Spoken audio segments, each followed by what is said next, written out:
Hey friends, welcome back to my channel. If you're new here, my name is Erin and I do mostly budgeting videos like the one you're about to see here.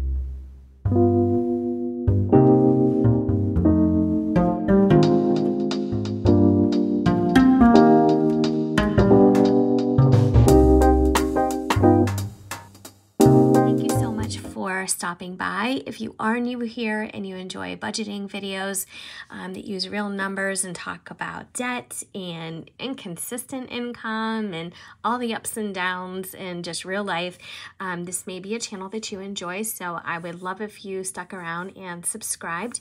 And for those of you who are returning, thanks so much for checking in with me for another video. As you know, my goal was to do a video every day this month, and so far so good. But without doing the planning side of things, I was struggling just a little bit. Like, what else could I talk to you guys about? What else is kind of heavy on my budget or something I've been thinking about? And one thing that I don't talk too much about, because I don't always work it into the schematic that I do with you guys. Sometimes I do, sometimes I don't, but it's my extras. And when I added all of them up, and believe me, I have scaled down, oh my gosh, over the past few years, I've really scaled down my subscriptions and recurring monthly charges, unnecessary monthly charges. But I still do have quite a handful. And I was thinking about that. I was like, do I really need, use, want any of these, all of them, whatever? And I thought it was time to check in with that and see where I'm at with subscriptions. So I'm just going to open up my budget planner, and to turn the page I have to move it out because my camera's right here. This is a tulle notebook cover, as I have mentioned before. I've had it for a really long time, but I do think they brought this, I know they brought this back this year, if you're interested. And here is my budget planner. So I was recently working on my printables and very excited to put these somewhere out there, on some kind of platform for you guys to download, purchase, all that fun stuff if you are in need of something, or if it just speaks to you, if you like it. But I'm still not 100% sure on which is the best site for many reasons. And I would love to actually just print out these sets and be able to ship them, but the cost would be a lot more. And I just don't think the audience would be there for that. It costs a lot to print. I mean, the paper isn't, I do use high quality paper, but that's not really where the huge cost would run in. It would just be like the actual printing itself and then the shipping, because they would have to be shipped in rigid envelopes, and sometimes that costs more or whatever. And I just wasn't sure that anybody would really be interested in that. But anyway, this is what a month of one of my printables looks like. As you can see, I have a cover page, I have a month on 2 pages, and I have my monthly budget, and I have 5 of these paycheck budgets. And I'm thinking about scaling this back, taking out one of these, and they are two-sided. And the file that I created is set up to print 2-side.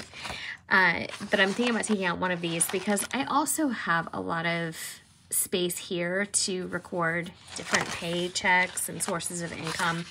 So I may end up bringing that down a bit.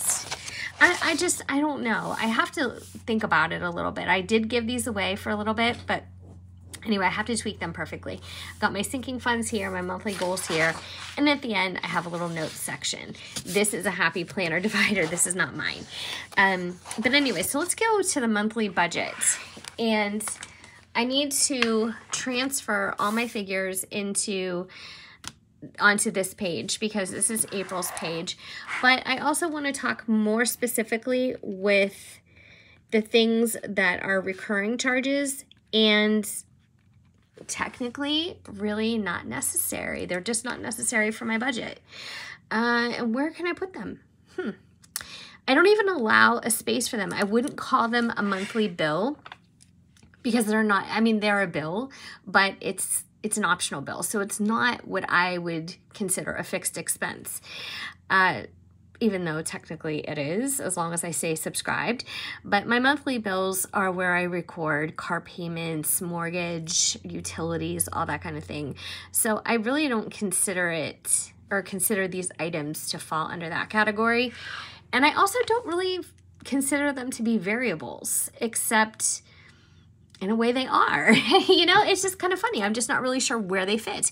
I really should have an entire section here just for subscriptions because they're elective, but once you elect to subscribe, they're fixed. And some of them have gone up recently, which is also why I kind of put it to the forefront in my mind, because I'm like, do I really need all this? Everything is going up in costs. Absolutely everything. Inflation is really getting out of hand. So I'm just curious, like, when you guys are doing your own budgets, where are you feeling the inflation the most? I know everybody's feeling it, you know, with gas, which is an obvious one, but are you feeling it at the grocery store? Are you feeling it with, I don't know. It's just everybody has different lifestyles and different things that they pay for. So I just wasn't sure like where the hardest hit category was for you. For us, we're definitely seeing it at the grocery store, and we shop at Aldi's. I mean, we shop at Aldi's and Walmart and sometimes even Target because we have like a super Target before we go to Giant Eagle. Giant Eagle is like our last stop all the time. It's where we go to get things that we couldn't find at the other stores because it's expensive, and it continues to be. If you don't have a Giant Eagle near you or a marketplace, that's technically the Giant Eagle brand. It's akin to Whole Foods prices, and that is our mainstay grocery store here. So it does get very, very expensive. I'm trying to think, where can I put these expenses? Oh, you know what? I think I'm going to put it in the notes section. That makes sense because I'm not necessarily canceling anything, but I am taking notes, and I have my little cheat sheet over here because I don't have these prices memorized. So let's just get right into the nitty-gritty. So we're talking about subscriptions, and some subscriptions that I used to have what included Scentbird. I don't know if you guys remember that one or if you ever tried that one, but it's when they send you, it was $15 a month, and they would send you a different fragrance, and it was like shaped like a tester, like a little sample fragrance, but it was just larger. And I really liked it. I loved it. But at $15 a month, I thought that was kind of steep. So I canceled that quite a while back. I had Birchbox, I had Ipsy, I had the Walmart subscription box. I don't even know if that still exists, but it was like health and beauty, and it was mostly samples. So in my mind, whoever was in charge of putting that together, the Walmart subscription box, kind of like the one they have at Target, I feel like they just reached out to a bunch of companies and were like, hey, do you want to put your samples in here? And they probably just charged for their shipping and packaging, because when you're giving away samples, you're not, I mean, they weren't large enough to pay for. Do you know what I mean? They would not have been worth it. But there was a ton of samples in there. And like I said, I don't know if they still do that or not. But it was relatively inexpensive. I think it was like $5 or, I don't know, somewhere in that category. A long time ago, I had something called Jewel Mint. And that was like a jewelry subscription service. Costume jewelry, of course. But it was a jewelry subscription, and then they actually went out of business. But I'm kind of dating myself now because that was several years ago. There's lots of things I have subscribed to unnecessarily, and it doesn't thrill me looking back on it because I hate the thought of wasted money. And I know we're always supposed to be like reaching forward and, you know, walking forward in our journey when it comes to our financial choices, because there's no point in looking back. You can't get back lost money. You can't get back lost time or poor decisions that you made with your finances. But it still stings a bit when you think about it. You know what I mean? Like, it's just, it's frustrating because I made such poor decisions. So my poor decisions have been whittled down to just a few now.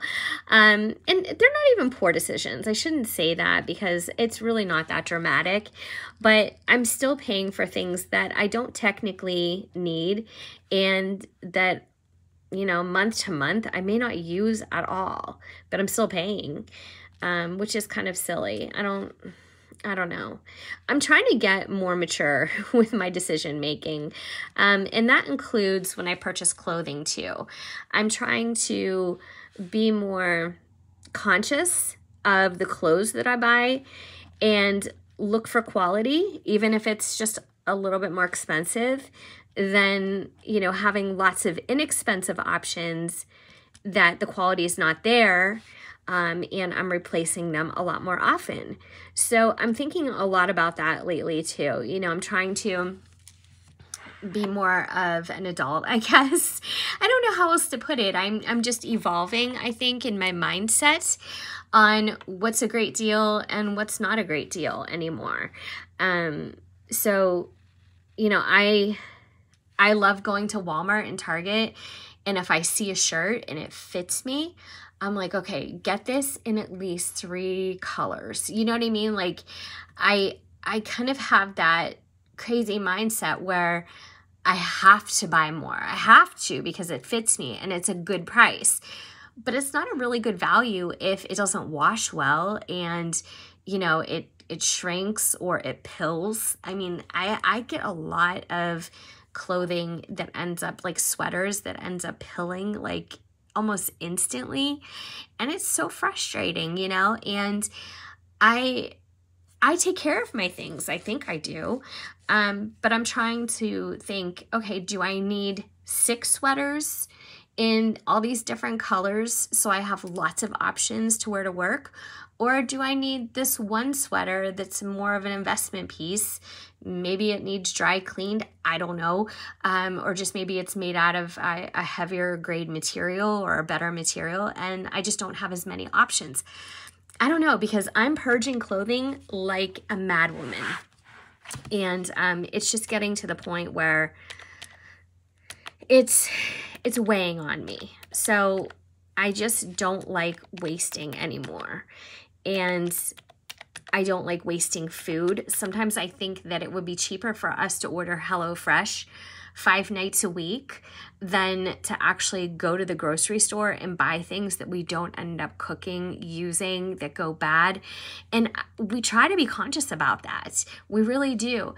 But life happens, and you know, we're both working and we're not eating at home like all day long, whereas if even one of us were at home, we could probably use up some things or be more creative.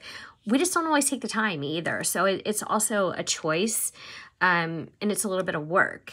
And sometimes when I get home from work, I don't want more work. Do you know what I mean? So that's why meal prepping and planning really helped me when I did it. But I'm just not consistent. So what do you do when you're not consistent? It's a battle. At least it is for me. I don't know if it is for you guys, but I struggle. And, you know, recently our budget has been really great, and it's been working for us, and, you know, allowing us to buy some things that we wouldn't have been able to purchase a year ago, 2 years ago, 3 years ago, and even further back. And if we did purchase them, we probably charged it at that time. And now I'm trying to pay with cash. I'm trying to be more considerate. Honestly, you guys, okay, so just getting back to our sinking funds.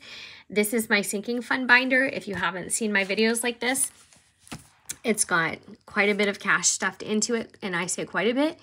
That's subjective. That's just my opinion. I feel proud of what we've saved. But honestly, this little category in here called main sinking that I don't really have earmarked for anything in particular, and my other one for furniture, I would have gone out and bought exactly what I had money for and then multiply that by 3 times. And I would have had a whole room full of furniture by now. I used to be super compulsive and impulsive with my spending, and it got us in trouble. And it got us in trouble several times. Some of our debt that we had over the years was it was justifiable. It was, you know, home improvement or things that like really needed to be done, or they added a good amount of value to our home. And I'm okay with that. Like that, I feel good about that kind of debt. And, you know, we've paid it off since then, but oh my gosh, at one point we were drowning in credit card debts.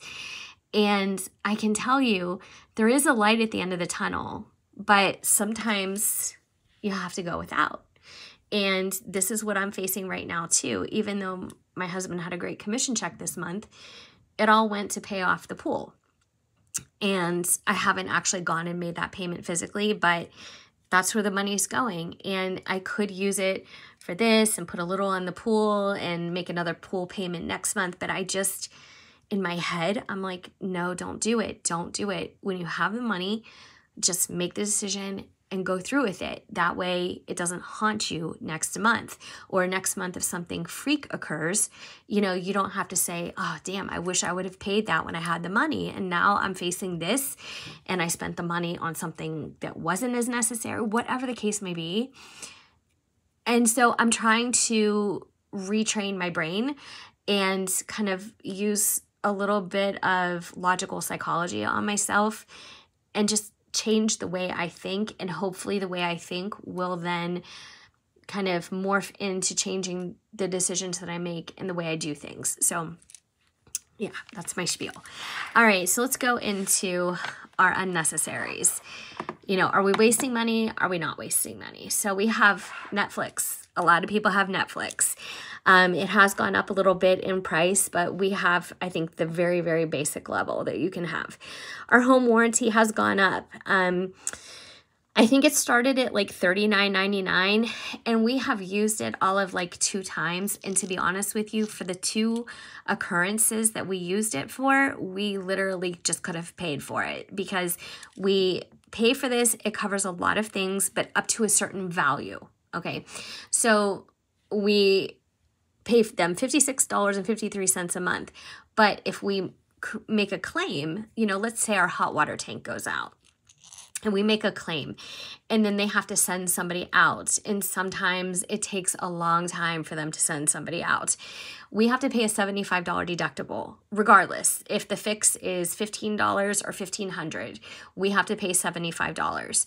But if they have to replace the item, if it's not fixable, according to the technician or whomever, they'll only give us a stipend. So they won't say, you know what, we're going to buy you a brand new refrigerator and it's going to be akin to the same thing you have and have all the features. No, they're like, we're going to give you $300 toward a new one. Bye. You know, so I don't even know if this is worth it, because let's just do the math. So 56.53 times 12. Oops, sorry. That's $678.36 a year. That's a lot. So let's just put that down. Let's put these figures down, because this is actually eye-opening. So $678.36, whether we use this or not. So it's not even something that we're getting entertainment out of. We're not getting like, you know, tons of value from this. And I mean, we have gotten value from it. We have used it in the past.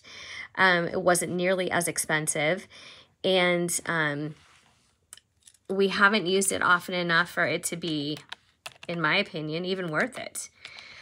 So we have to think, you know, is this the right thing for us to do, keeping this subscription moving forward?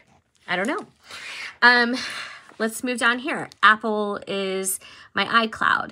And for whatever reason, I have tons of memory on my phone, but a lot of times I edit on my phone in iMovie, and I go to upload the video to my photos and videos, so then I can put it on YouTube, and it will say I'm out of storage space. It can't be uploaded. And I look at my storage space and I'm like, oh my gosh, dude, I have half my phone is open for storage. It's half my phone is free. And it constantly wants to default back to the cloud, and the cloud should be available too, but it then prompts me to increase my cloud space, and I'm like, you know what, the next step up is $9.99. I'm not doing it. So Right now I'm paying $2.99 a month for that, and I don't see that going anywhere. Next is Hulu. I do get a lot of enjoyment out of Hulu. I probably watch Hulu more than Netflix, more than Amazon Prime for sure, and definitely more than HBO Max. And I'll explain HBO Max to you guys, but I do enjoy Hulu. So Sirius XM, I paid a one-time fee for mine last year, and I think it was for 6 months or 9 months, or maybe it was even a year. I really can't recall, but I haven't been charged again. My husband pays monthly, so it's $13 a month, which equals $156 per year. I don't know if you guys have Sirius XM radio, but let me tell you my problem with Sirius XM radio. You're paying for the streaming service. It's satellite radio. You are paying for it. It's private. You cannot link into it unless you have a paid subscription, unless they're doing their free trial a couple times a year. Why then do I have to listen through their minutia of commercials?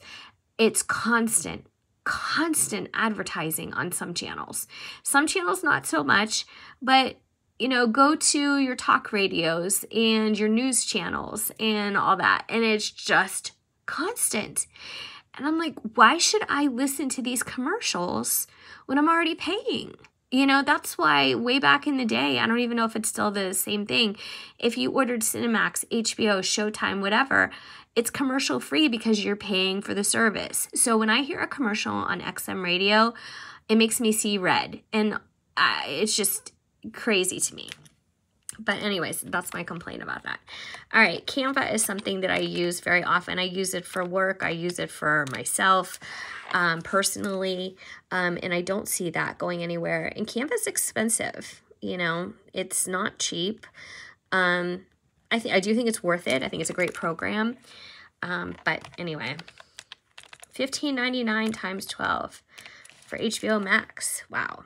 All right, so I'll explain that in a second and tell you why we have that and how we have that. And then Prime is about $11.50 a month. I did the math, and we pay it all at once. But honestly, it's probably more than that because I know the Prime has gone up in price, and our next bill will probably be closer to $150 or $160, I think. It's gone up. So HBO Max, just to clarify all that, it actually is part of our cell phone bill. And I have this package, or this, you know, plan, I guess, with our cell phone. We have AT&T, where if HBO Max is rolled in, you know, it's part of this elevated plan where you get this discount, you get this subscription, whatever. It's a $15.99 a month value. But with all the bells and whistles, I'm thinking to myself, because I just started recently looking at our data usage and trying to figure all that out. And I'm like, is it really worth it for us to go to this top tier plan with all the bells and whistles, including HBO Max, which is a $15.99 value? If we could just pull back our plan and save some money, we wouldn't have HBO Max, but we would be saving money. We wouldn't have quite a few things. We wouldn't have unlimited data. We wouldn't have, you know, a personal hotspot anywhere you go, unlimited now. There's a lot of things that come with it, but I just don't know if it's worth it. So I'm counting that as something that I'm actually paying for, because I know that I can get our phone bill down if I just buckle down. But anyways, and Prime is what it is. And honestly, guys, like, I hardly ever watch Amazon Prime. Of course, I use Amazon Prime for deliveries and all that, like most people. But Prime Video, I don't think it's that great. I mean, once in a while, they'll come out with like something good, you know. They'll come out with something that's, I don't know, like an original or something like that, but it's pretty rare. They don't do that nearly as often as Netflix or Hulu. And their movies, it's just not doing it for me. So I don't know, I'm struggling with that. But how do you, in this day and age, not have Amazon Prime?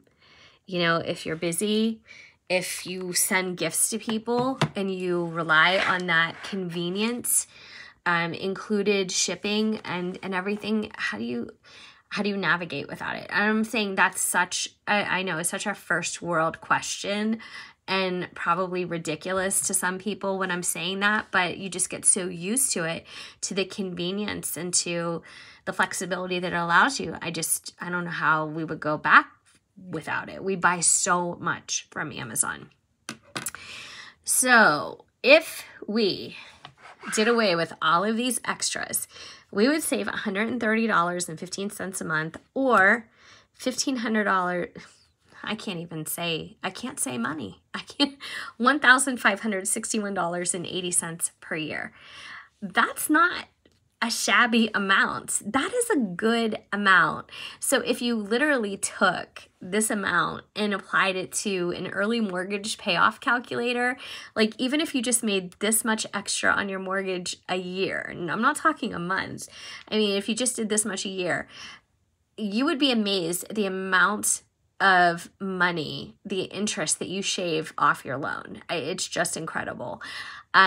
Such small amounts can make such a huge difference. So it's a lot to think about. If I had to get rid of one or two today, I think I could comfortably pitch Netflix at this point and the home warranty. We could probably do away with Sirius XM radio too. I'm not sure how much my husband uses that, because his commute to work is so quick. So he's not in the car anymore like he used to be. You know, it just depends. But yeah, I really have to look at our phone bill again and see what's what, because we're paying an awful lot, and just see where we're at with that. But anyway, yeah, it's something to think about. And you know, even if you do this exercise and you go over your subscriptions and you just give them some thought and you kind of weigh, you know, the importance of them, you know, how often do I use these? How much do they affect my lifestyle or my enjoyment levels? You know, if you just have that conversation with yourself and you just scribble down a few notes and just take stock, you may be surprised and you may find something that, you know, realistically you could do without. Or you may say, you know what, I need every single one of these to be happy or to function or to do X, Y, and Z. It's just a necessity. And that's totally fine. I mean, whatever you decide, you know, whatever it is that you're purchasing in your life, if you do it with thought and you have a purpose and you've put the thought into it and you've made, you know, an educated choice, I guess, for lack of a better term, if you've just done your research and everything, there's nothing wrong with it. I think that spending with intention and spending with research and spending with a little bit of caution is totally fine. Just don't get like me before, where, you know, you might need a new couch and all of a sudden you've got, you know, a new kitchen table coming and a 6-piece living room set, and you're also forcing your husband to paint the walls a different color, and then I don't know, you need new windows. I don't know, you know, things just snowball. So I'm being very ridiculous right now, but you guys get my drift. But anyways, thank you so much for watching. I hope you enjoyed this video. It was nice to have a little chat and, you know, do a little think through with you. And I would love to hear your feedback too, and hear if there's anything that you can do without moving forward. So again, thanks for watching. If you haven't already subscribed, I would love you stuck around and did so. And of course, as always, I hope I see you guys at my next video. Take care.